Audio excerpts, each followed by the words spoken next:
आपण बघत आहोत गुणोत्तर, प्युअर गुणोत्तरचं उदाहरण टाईप 3. आई व मुलगी यांच्या आजच्या वयाचे गुणोत्तर 3:1 आहे. आता गुणोत्तर शब्दाचा अर्थ ज्याला माहित आहे त्यालाच हे उदाहरण नीट समजेल.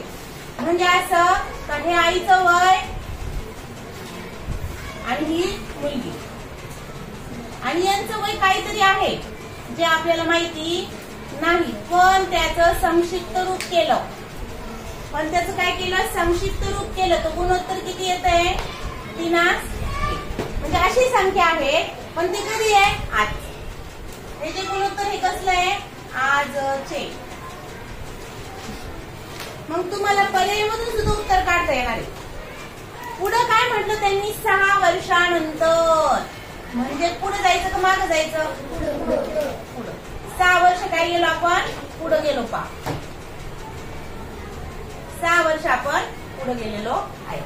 +6 आणि +6 म्हणजे गुणोत्तरात +6 नाही करायचं. जे काय वय माहित होईल आपल्याला त्याच्यात +6 होणार. 6 वर्षानंतर त्यांच्या वयाचे गुणोत्तर. गुणोत्तर किती झालंय? 7. तर त्यांचे आजचे वय. बघा इन्फॉर्मेशन काय आहे? इथपासून इथपर्यंत इन्फॉर्मेशन आहे. माहिती. या माहितीमध्येच आपल्याला उत्तर शोधायचं, माहितीतून उत्तर शोधायचं. मग प्रश्न केवढा आहे? फक्त की त्यांचे आजचे वय. आता बघा जे पर्याय आहे या पर्यायांमध्ये सुद्धा आपल्याला खेळता आलं पाहिजे, बागडता आलं पाहिजे. म्हणजे काय? पर्यायामध्ये जसं तुम्ही एखादी हे शोधता ना, काय म्हणतो त्याला, कोडं शोधता ना, तसं तुम्हाला जे माहिती त्याच्यातून तुम्हाला कुठूनही उत्तर काढता आलं पाहिजे. आपल्याला माहितीये का यांच्या वयाचं संक्षिप्त रूप किती येत आहे? 3:1. मग आता यांचं वय दिलेलं नाही इथं. पर्यायामध्ये काय? आजचं वय काय? आईचं आणि मुलीचं. मग आता तुम्ही जर याचं संक्षिप्त रूप करायला गेले 19-11चं, तर हे दोन्ही मूळ संख्या यांचं संक्षिप्त रूप होत नाही. 3:1 येत नाही, म्हणून हा पर्याय बाद. अलग लक्षात पर्याय कसा बाद केला. आता याच्याकडे पहा, याचं संक्षिप्त रूप हा 0 कटला, हा 0 कटला, म्हणजे याला कितीने भागला आपण? 0 कटला म्हणजे 10 ने भागलं. तर याचं संक्षिप्त रूप किती आलं? 3:1 गुणोत्तर. म्हणजे हे सुद्धा येत.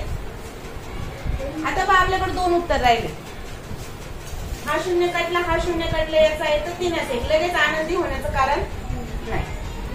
पुढे 36 आणि 12, 12 12, 12 36 हे सुद्धा 3:1. आता तुमची खोस होती, पण तुम्हाला एक सोपी गोष्ट कळली. तर हे 2 पर्याय बाद आहे. आता ह्या 2 पर्यायावर आपण काम करू. आता बघा आपल्याला त्यांनी सांगितलं की समजा आपण घेतलं वय 30 आणि 10 घेतलं आजचं वय, आणि त्यांनी काय सांगितलं 6 वर्षानंतर त्यांचं गुणोत्तर किती आलं पाहिजे? 7:3. मग 6 वर्षानंतर त्यांची बेरीज किती येते? 36. जर आजचं घेतलं 30, आजचं घेतलं तर घेऊ आजचे वय घेऊन पाहू आपण. 30 आणि 10 म्हणजे तिसरा पर्याय.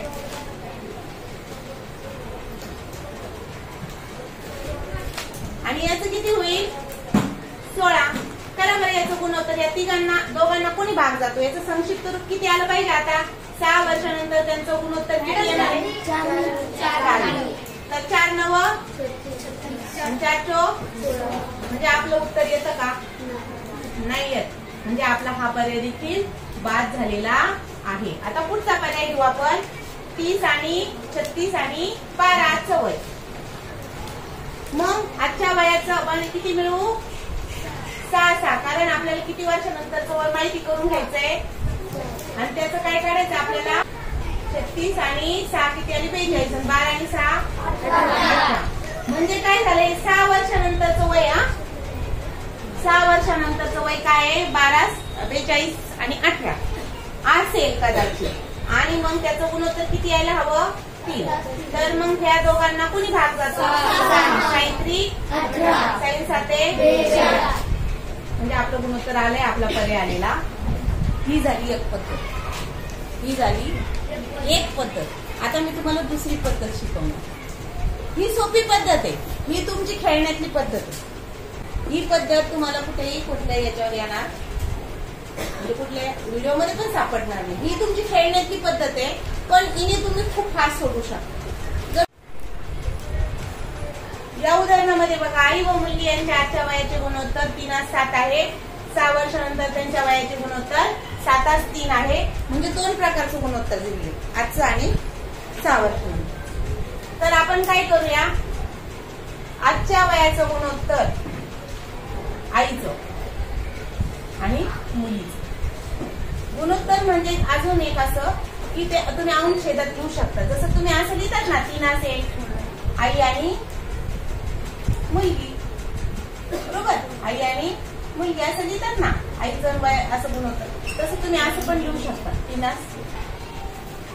आईचं वय काय मानूया 3x, मुलीचं वय मानूया 1x. कारण संक्षिप्त रूप करताना आपण सारख्या संख्येने भागला असणार, मग वय तयार करताना ती संख्या म्हणजे काय मानायची, कोणत्या संख्येने भागलेच.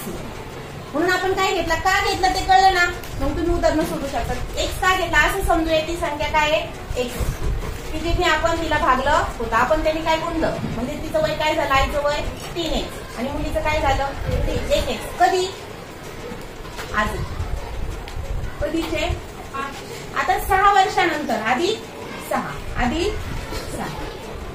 नीट लक्ष द्या, ही प्रोसेस ज्याला जमेल त्याला कोणतंही उदाहरण सोडवते. आता मला सांगा, याच्यात आपण काय केलं, पुन्हा एकदा घ्यायचं, हे काय केलं हे परत आठवा. काय केलं की मुली आईचं वय होतं, त्यांचं प्रमाण होतं 3. मग आपण त्यांचं वय काय मानलं, x, जे वाढवलं x मानलं, जे संक्षिप्त रूप केलं होतं म्हणून. म्हणजे आपण थोडक्यात आईचं वय मानलं 3x आणि मुलीचं वय 1x. मग 6 वर्षानंतर त्यांचं वय होणार अधिक 6 आणि मग त्याचं गुणोत्तर मिळणार, यांचा संक्षिप्त रूप करून गुणोत्तर मिळणार 7. जे काय उत्तर येणार आहे ना हे, याचं संक्षिप्त रूप काय येणार आहे 7. अशी जेव्हा तुमची मांडणी, ही पहिली स्टेप मांडणीची. दुसरी स्टेप याचा करायचा तिरकस गुणाकार, तो आपण करू शकतो. पण हा बघा तुम्ही 3x अधिक 6 याला कोणी गुणलंय 3, कंस घालायचा आणि मग गुणायचं, कंस घालून मगच गुणायचं, लक्षात ठेवा. कारण तुम्ही अख्ख्या याला गुणताय, फक्त 3 ला गुणत नाही. परत याला कोणी गुणायचंय, 1x अधिक 6 ला 7, कारण आपण याला गुणलं ना, इथं काय यायला पाहिजे होते 7. मग 3 आणि याला गुणलं, 3 3 9, 9x अधिक 6 18 आणि 7 नी कुणाला गुणायचंय, पहिल्या पदाला 7x आणि 7 नंतर दुसऱ्या पदाला 7 त्याच्यामध्ये अजून एक ट्रिक अशी आहे, तर ह्या 2 संख्यांकडे पाहिजे, हे अधिक 8 आणि हे अधिक 42 आणि हे 9x आणि हे 7x आहे. तुम्हाला माहिती आहे का, आपल्याला सारखे पद एका साईडला घ्यायचे, सारखे पद एका साईडला. मग हा 9x आणि हा 7x आहे, तर 9 इकडे जर नेला तर वजा 9 होणार. बेसिक एकच क्रिया समजून घ्या, 9 जर तुम्ही इकडे नेला तर तो काय होणार, वजा 9 होणार. तुम्ही जर का 7x वजा 9x केले तर याचे उत्तर वजा 2x होणार. मग तुम्हाला हे उत्तर पाहिजे, वजाचं वजा आले म्हणजे मग सगळे कुठाने वाढले. त्याच्यापेक्षा काय करा, असं उत्तर आपल्याला नकोय, आपल्याला धनमध्ये उत्तर पाहिजे असेल तर 7 काय ना 9x वजा 7x. आता उत्तर तुम्हाला माहिती आहे काय आलं, 2x. आपल्या या बाजू इकडच्या साईडचं उत्तर किती आले, डाव्या साईडचं 2x. आता इकडं कोण घेतलं, हे सारखे पद इकडे नेले, ज्यांना x नाही, y नाही, z नाही, सारख्या संख्या आहेत, म्हणजे विदाऊट पदाच्या आहेत. म्हणून आपण काय केलं, 42 वजा 18. इथं सुद्धा तसंच आहे पहा, जर तुम्ही 42 इकडे नेला असता 18 कडे तर काय झालं असतं, इथली संख्या होती 18 आणि 42 इकडे येताना काय झालं असता वजा 42. आणि मग ते जे तुम्ही उत्तर काढणार होते त्याचं काय झालं असतं, उत्तर कोणत्या कशात आलं असतं, वजामध्ये, ऋणमध्ये आलं असतं. म्हणून मोठ्या संख्येचं चिन्ह येतं ना वजाबाकी करून. म्हणून आपण या पद्धतीने करायचं नाही. करताना सुद्धा लक्ष ठेवायचं की मला उत्तर धनमध्ये पाहिजे, तर मी एक साईड जवळ नेताना कसा नाही. आता 42 यांची वजाबाकी केली, किती आली वजाबाकी 24. म्हणजे बघा, बरोबरच्या चिन्हाच्या ह्या बाजूला राहिलाय 2x आणि बरोबरच्या चिन्हाच्या दुसऱ्या बाजूला राहिलाय. आता तुम्हाला x ची किंमत काढायची आहे, म्हणून तुम्ही काय करणार, एक्स इथंच ठेवणार आणि हा 2 काय आहे, 2 आणि एक्स मध्ये कोणतंच चिन्ह नाहीये. म्हणजे कोणतं चिन्ह आहे, गुणाकार. म्हणून आपण त्याचं बरोबरच्या चिन्हाच्या पलीकडे जाताना तो काय होता, भागिले. आता भागिले आपण असा पण लिहितो आणि छेदात लिहितो, म्हणजे तो सुद्धा भागिले, आणि असा समोर लिहितो तो सुद्धा भागिले. तर आपण आता 8वीला 6वी 7वी 5वीला आपण ते शिकलेलो आहे कसं भागाकार लिहायचं म्हणून. हा 2 इकडे आला, तो गुणिले होता, तो काय झाला, भागिले. आता तुम्हाला उत्तर मिळालेलं आहे किती, मग तुम्हाला मुलीचं वय काढायचंय. तुम्ही इथं मुलीचं वय किती आहे, 1 भाग 1 एक्स, आणि आईचं वय किती मानले तुम्ही, 3 एक्स.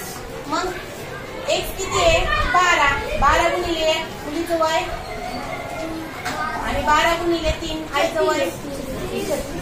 आपलं वय आलेलं आहे कोणतं, आईचं वय 36, मुलीचं वय 12. पर्याय क्रमांक